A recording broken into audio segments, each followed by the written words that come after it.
Hey, this is Mark, and I want to talk about different types of mobile websites. The first type is showing it on a device here, like an iPhone, a website that's not compatible at all. And so that would definitely not be mobile friendly. You load it up and it just breaks. It doesn't work at all. And that's more common than you'd think, but getting less and less common. The second type is what I call a mobile compatible website.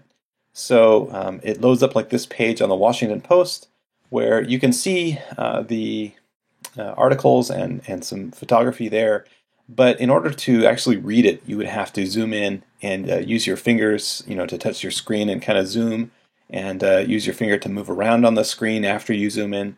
So it's mobile compatible, meaning that it works just fine on your mobile device. You can read the articles that are there. But it does require a little bit of interaction on your part to, read the various articles in terms of zooming in and out and then scrolling around. And this is very common. I'd say by far, most of the websites I view on my mobile device are what I would call mobile compatible websites.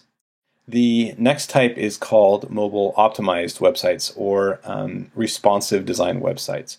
These are websites that have multiple versions of their layouts that can be shown, and they're shown depending on what kind of screen size the website detects that you have.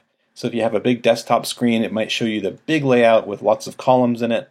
If you have a very small screen, it might only show you a single column layout.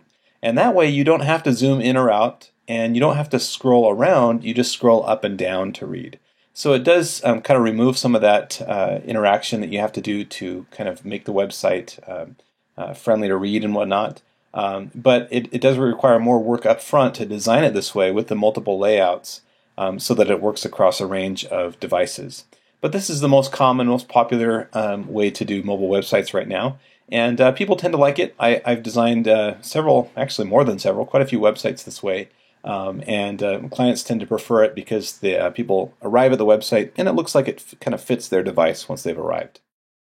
If you have the first type of website that's not working at all on mobile devices or it's broken, then we definitely need to talk. It's time to upgrade it and fix it so that it is viewable by people on mobile devices. If you have the second type of website, which is mobile compatible, but still requires some zooming and panning, then it's kind of up to you.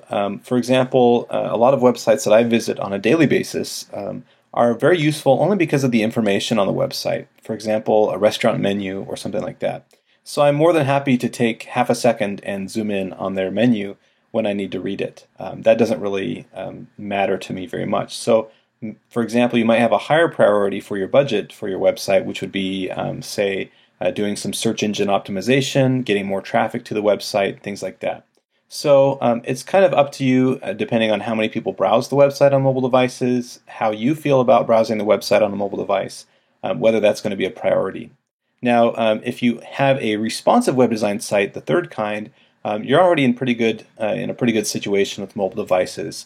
What you need to think about is how does it work on all mobile devices? For example, it's possible to create that third type of responsive web design that works on maybe just two screens.